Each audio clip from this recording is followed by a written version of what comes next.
Hello, and welcome to this edition of Secure Networks, the Endace Packet Forensic Files, with your host, Michael Morris. This episode's very special guest is Ryan Chapman, SANS instructor and veteran DFIR expert. Ryan, welcome. Tell us a little bit about yourself and your background. Thank you for having me. I've been working in, I call it hands-on security, basically, for about 13 years now. So I got into a security operations center, moved into a CERT, moved into incident response consulting, and then had to get out of consulting because it was just, 68 hours a week on top of my other project was way too much. So now I work on a managed threat hunting team, and I absolutely love my job. I love my career. I'm a SANS instructor for Forensics 610, reverse engineering malware, and I'm a SANS author for Forensics 528, ransomware and cyber extortion. So I kind of live in a ransomware bubble, and I sometimes peek out of it, like what's going on outside of ransomware right now.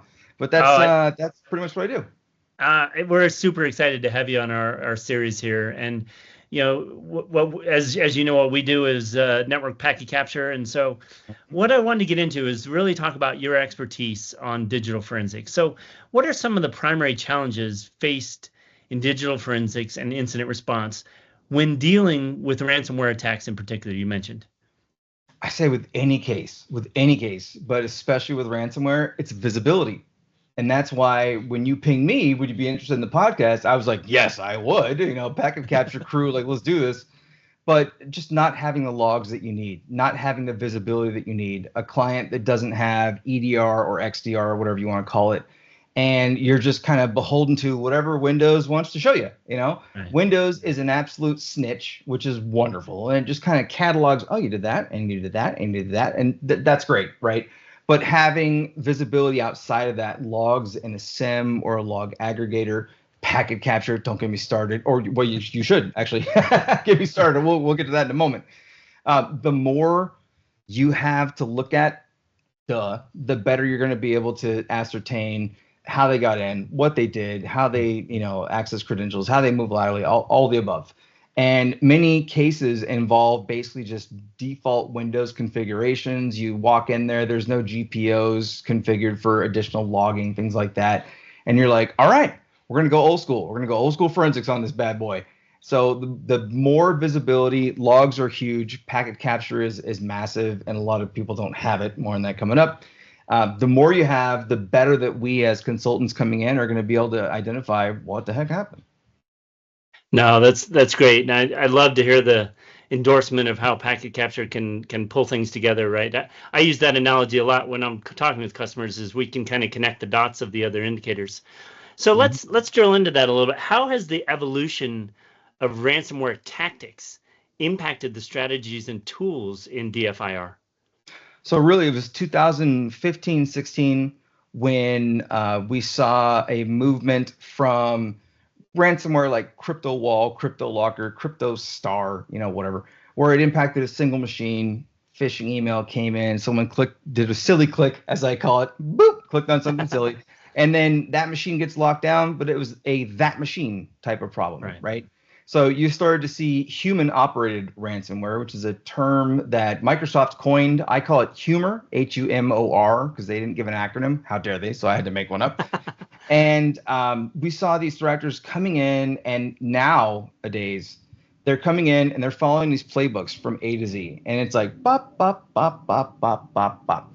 The evolution of groups, we can go back to 2019 with the Maze ransomware group and then the Maze cartel they created, up through Conti, up through Lockbit 3, which, suffered a major loss and then is right back in the game, and all these other groups. But what they do is very similar, and the tools they use are very, very similar. But one thing that we're starting to see very commonly is the disablement of EDR and or XDR products.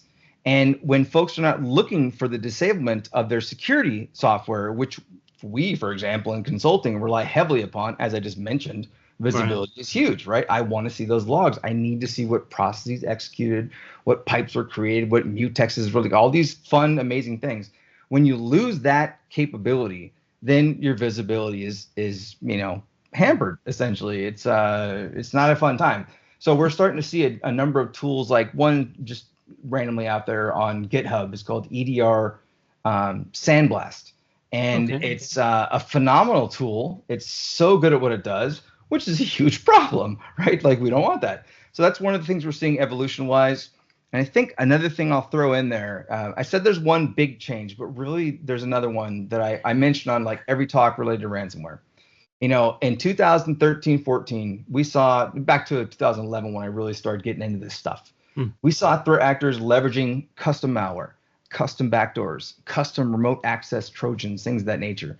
And then around 2016, we started seeing them just go to GitHub and just borrowing, code from releases, binaries from GitHub, and just going like, I'm just going to run that. And commercial tools like Cobalt Strike and Okay. Brute Ratel, and of course Metasploit, good old Metasploit. That was just not commercial, by the way. Now what we're seeing is remote monitoring and maintenance tools, RMMs, the things that many of the people who are watching this video right now are like, yeah, I use an RMM. Like, is that a problem? Well, the one you use specifically is probably not a problem. Hopefully not a problem. But you name all the big players: Atera, Splashtop, Screen Connect. Don't get me started. I can name them all. It is 50, 60 plus we deal with. They're phenomenal tools, but these threat actors are just bringing them into the environment and using them in ransomware cases. And many times, IT employees, security practitioners, and so on and so forth, they just go, oh, it's just logged me in. Like, whatever. That's just IT doing stuff, right? Maybe not. So there's a heavy focus on RMMs, and then there's also a very heavy focus on EDR and like tools being disabled.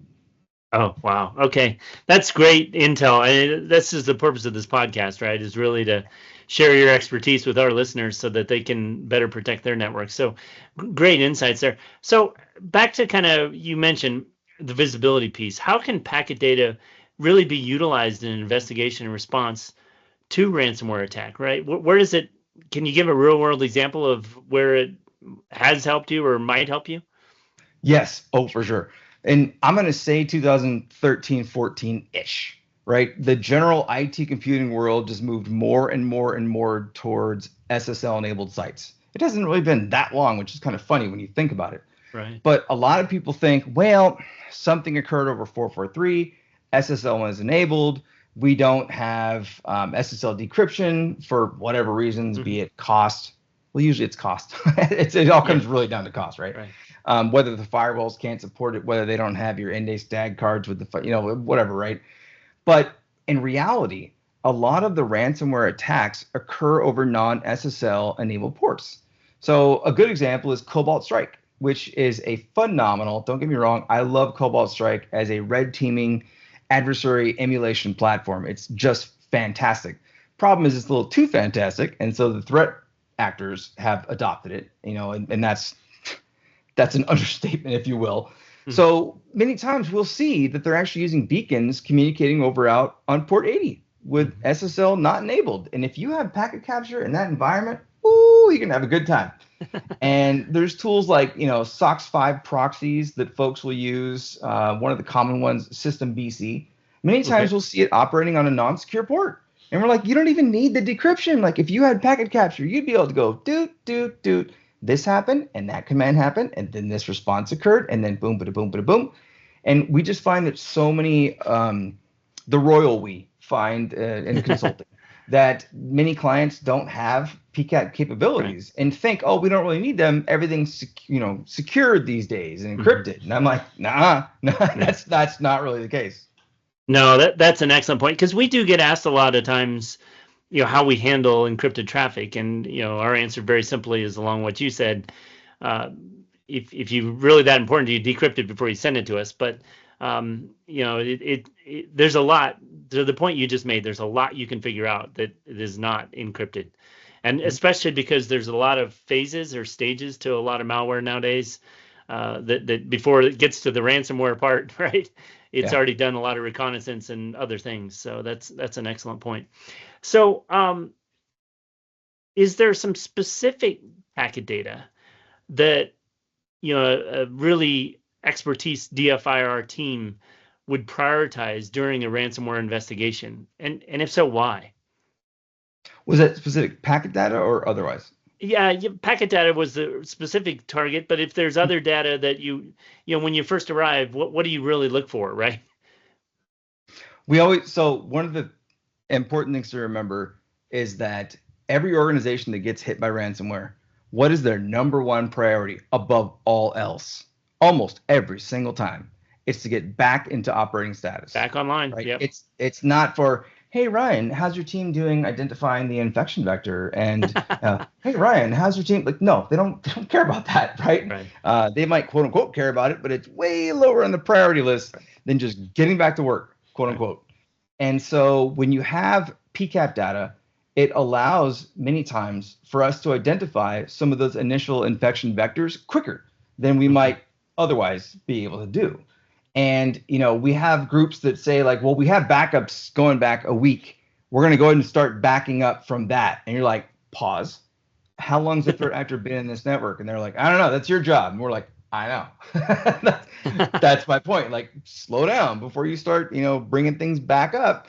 You might be reinfecting the environment, whether it's with initial infection vectors, new accounts created, C2 frameworks, whatever it is. Yeah. So when we have packet capture data, it gives us the ability, I guess it bolsters our ability, I should say, to try to find out, well, how the heck did they truly get in? And what did they initially do when they got in? And so having that data is very important, because once we have a date where we say, okay, they got in on this date, that's when you start looking at, okay, well, we have backups here. No, yes. And that's where we start to get excited, because now we can start bringing things back up, rebuilding systems, from known good backups and things of that nature. No, that's an excellent point. The timing and the dwell times, I mean, you probably know better than I do. Dwell times are, last I heard, was over 200 and some days. So for most malware, which is crazy amount of time that threat actors are inside networks. So let's talk about how organizations can improve their incident response plans to better handle the complexities, right? I don't think a lot of teams understand the sophistication of some of these threat actors and some of the malware. And so how can they get better? What are some steps they can take? Many groups don't have solid IR plans at all. They're not baked into. So get one in place. Yeah, have one in the first place. That's step one, right? Business continuity planning and disaster recovery, right? How those all interoperate is critical. And what many folks don't realize is that in a ransomware situation, many of the systems or tools upon which you assume you'll depend in order to bring things back up, those are going to be down.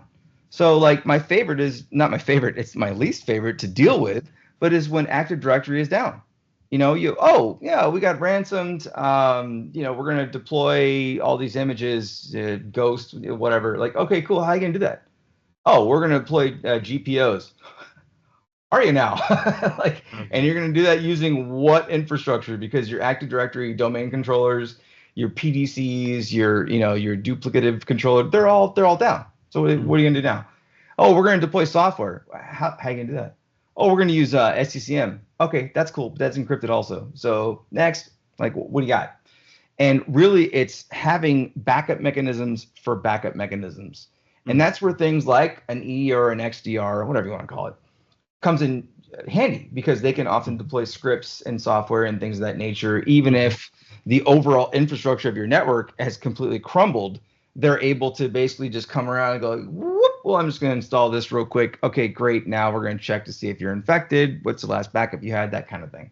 So really, I would say for your IR processes, focus on what are your backup mechanisms. And I don't mean your backup system, because, by the way, that'll most likely be encrypted also. Heads up. Not just the backup systems themselves, but what are you using in order to just do your job on a daily basis? Oh, we're going to VPN in. What's that VPN run on? Oh, we actually have a software VPN that runs on one of our DCs. We don't have it anymore. That's not even an option, right? Kind of thing. So understanding how you get into the environment, and then what tools you have that are not potentially going to be affected by ransomware is very, very important. Think of things like whatever software distribution platform you have, encrypted. Your backup system, potentially encrypted, right? Like, do you have offsite tapes kind of thing that goes to the old school backup, the 3-2-1 model, or parent, grandfather, or whatever it's called. Grandfather, parent, child. Is that what it was? Son? Whatever it's called. No, I get what you're saying. Yeah. You want to have, like, people are like, oh, I still keep tape backups. Is that weird? And I'm like, that's amazing. keep doing that.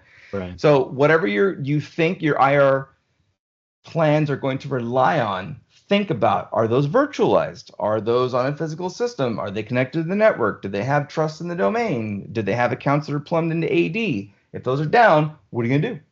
And a lot of people do not answer that question until we ask them that question. And then they go, and they don't have an answer. Right. And then it's too late, right? Because they're already well past then you're triaging other issues at that point. Is the way to think about it. So give an example, or do you have a real world example of that you can walk us through where you came in, you asked for log data, you asked for packet data. What are the steps you walk through? Kind of give us a playbook that of a ransomware incident that people can learn from as a best practice.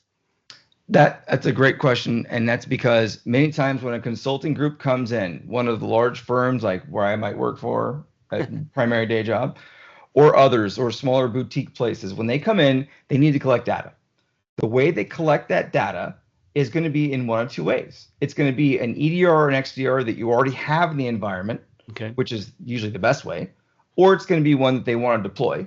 If you go with Mandiant, they're going to say, hey, we want to take HX and deploy it throughout your environment.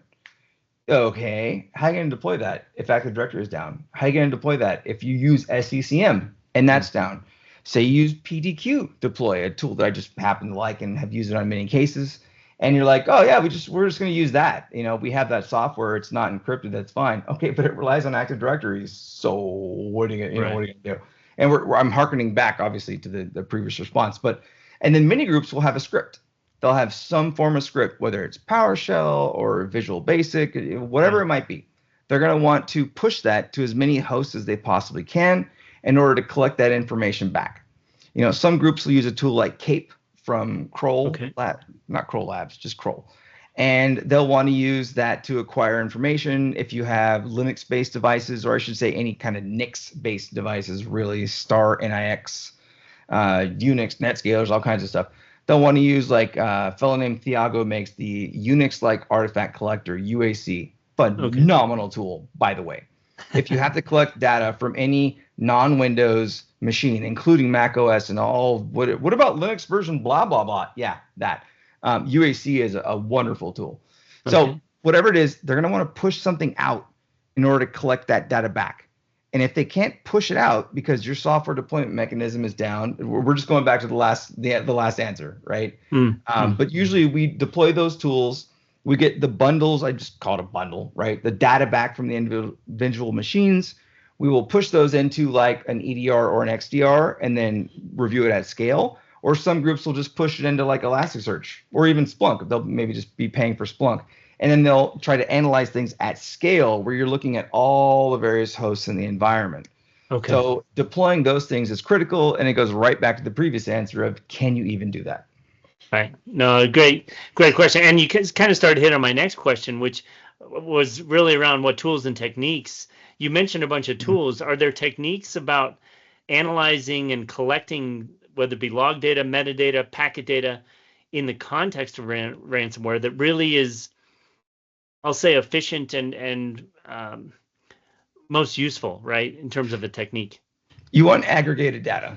The more data you can get into a single non-disparate system, the better. If you have a SIM and you say, well, we use Elasticsearch. All right, can you ingest PCAP data through that? Do you have Zeek, or if you want to still call it Bro, if you're like back in the day, do you have that data to augment the PCAP data? Do you have all that stuff going into one system where you can run one query and essentially look at all the different data sets? Awesome. Or is everything completely separate? We have syslog going to some random server and it just sits on the disk from our Linux machines. All right. We have win log beats on our Windows machines, but it all goes to this random server, which hopefully is not encrypted, by the way. Goes to this one server, right? And then, we have PCAP data, but it's in NetWitness, or it's over here and it's by itself on some other server. And now you have to look through one data set in one search syntax and query language, and then another, and then another. And there's no way in the system to correlate all the above. So the better ability that you have to bring things into a single environment, the faster you're going to be able to respond to all these things. And so that's why, where I work, we have a particular XDR product. We bring everything into there. Mandiant brings everything into their own environment, and they have been doing that for years. Right. So whatever environments you have where you already have logs, just try to think, well, we use Splunk and Elastic and 2 different EDRs, or maybe 5 different EDRs, because we have 5 different, organizations that are not, they're kind of siloed and things like that. You want to try to get as much data into a single environment as possible so that you can do things like stacking, looking for least frequency of occurrence and things of that nature. No, that's an excellent point. And that's one of the reasons we took our approach with the packet data we record to have drill down workflows in context, right? You mentioned Elastic, you mentioned Splunk, you mentioned the tools that I know your company has. We've got integrations there as well, where ability to drill down in context to relevant packet data, because all the packet data in the world is useless if you aren't able to get to it in context of the event. So that's a tremendous point. So last question, I want to come back to something you said earlier. You mentioned that customers' first objectives usually when they get hit with ransomware is just get back online. So how do you balance the need for thorough forensic analysis with the urgency to just mitigate the impact, right? Get back online of a ransomware attack. How do you balance that with the customer and with the operational and activities you need to do as a forensic expert? It almost becomes a race condition. It almost gets to the point where you have to be very, very clear. Look, the work that we're going to do is going to slow down what you would like to do in terms of recovery. But if you do it the wrong way, then your overall recovery is going to be way, way, way longer. Potentially letting the threat actor back in, letting it back into various network segments and start going crazy on the keyboard and doing crazy things. So the primary balance on that is to basically interface directly with the clients. And if you're the client, you're saying, well, what if I get hit with ransomware and I'm trying to rebuild, and this Ryan guy from some darn consulting company is like, well, hold on, I got to do research. And you're like, dude, I don't have time for that. We're losing $10 billion a day. Well, I don't know about 10 billion. That's a bit much. But, we're losing $1 million a day, $10 million a day, whatever it is. Yeah. You have to come to an agreement. And sometimes that agreement can actually include something like, we need at least X number of days. And if we don't have an answer by this point, you can start to engage in your processes. But if we give you the stop now, then you need to stop now. Right. And sometimes that decision will be out of the hands of the client, the victim organization, or the consulting organization. It will be in the hands of cyber insurance, right, who will say, well, here's the deal. They've got 2 days. And we're like, 2 days? You've got 30,000 hosts that are down? Okay, sure, that'll work. Right. And so sometimes it's not even, the royal hour decision, really, but it comes down to making that connection and that communication to where you're going to say, here's the things we're looking for, here's what we've identified, doing daily updates or, multi-daily updates, and letting them know these are the things we're still trying to identify before we start to bring things back up. And on the other side of the coin, what you have is you have the feedback you can give to any victim organization that is, well, here's the thing. Say your Active Directory is completely compromised, but you happen to have this one DC with all the objects that you pretty much want, minus a day or two or whatever, right? Like, we're going to use that to synchronize off of. But go offline, like just go into another virtual environment and start spinning up your DCs. You can already start on the recovery process. Just don't put them online yet, and don't enable trusts and things of that nature. Like, wait. Make sure we're good, and then start standing up Active Directory and start pushing those things over. So there's a lot of recovery that organizations can do that doesn't necessarily need to be directly online and ready and live, but rather can still wait for feedback from the IR or other related teams. No, that's an excellent point. And obviously your experience having done this over and over again is common stuff, best practice. So Ryan, one of the things I like to do to wrap up my interviews is ask you to put on your prognosticator hat for a second. Cybersecurity is not a stagnant industry. It's ever changing almost every day, right? So what's one thing you'd recommend to our listeners to really look out for or think about over the next 6-12 months in the ever-shifting battle for cybersecurity? I would say that we're running into a situation, especially with ransomware, where software vulnerabilities have been going up and up and up and up and up. And they have, in some cases, surpassed phishing and remote desktop protocol and or just, remote connectivity, stolen credentials to VPN, something like that, right? Mm-hmm. So I would say be very, very careful the permissions you grant throughout your environment. I guess someone who is a little more, would say zero trust, do zero trust. That's great. But, telling people to do zero trust, like, good luck with that. The whole point is you really want to move towards the concept of zero trust. You really don't want accounts within your Active Directory to be over permissioned. You don't want software within your environment to be using service accounts that are over permissioned in Active Directory. Like all these things that we're seeing when we see vulnerabilities are exploited, many times it is configurations and basically preferences that have been set that allow these things to operate as such. And then when they become victim to oopsie whoopsies, then all of a sudden everything crumbles and falls. Yeah. I'll go back to the Kaseya attack. If you recall that, it's been a couple of years now. Yeah. A number of clients were not affected because what they didn't do, which a lot of people did do, is they would take the folders where Kaseya would push the software that it was pushing out, and they would just whitelist that entire directory. They'd say, oh, that's coming from Kaseya. It's going to be good. Let's whitelist it. Or not. Or maybe we don't do that, right? So don't allow the third-party software or first-party software that you're utilizing within your environment to basically do whatever it wants. Because if a threat actor gets a hold of that, that's what they're going to do, whatever they want. And so I guess it does come down to a follow zero trust, but I find people think that is like a bingo word, and they're like, oh, whatever. But like seriously, that's the idea. Restrict, least privilege, whatever these things really need: software, people, processes, systems, all the above. When you mentioned zero trust there as key part of that answer is zero trust is a journey. It's not a flip of a switch, right? It's an ongoing lifestyle change, I'll say, for many organizations. And I think that's the whole premise we like to talk about it is, never trust, always verify. Well, if you don't have the right data and you don't have the right tools and you're not continually in a process to be verifying, you're automatically missing the premise, right? So, Ryan, thank you for taking time out of your busy schedule to share your expertise, your experience, and your insights in how to better secure networks. We'd ask our listeners to tune in next time for another edition of the Endace Packet Forensic Files. For more information about Endace's network packet capture platform and our integrations with our Fusion technology partners, please go to endace.com. Ryan, again, thanks for taking the time. Really appreciate it. Your experience has been a wealth of knowledge for our listeners. So thanks again. Thanks for having me. Much appreciated. All right.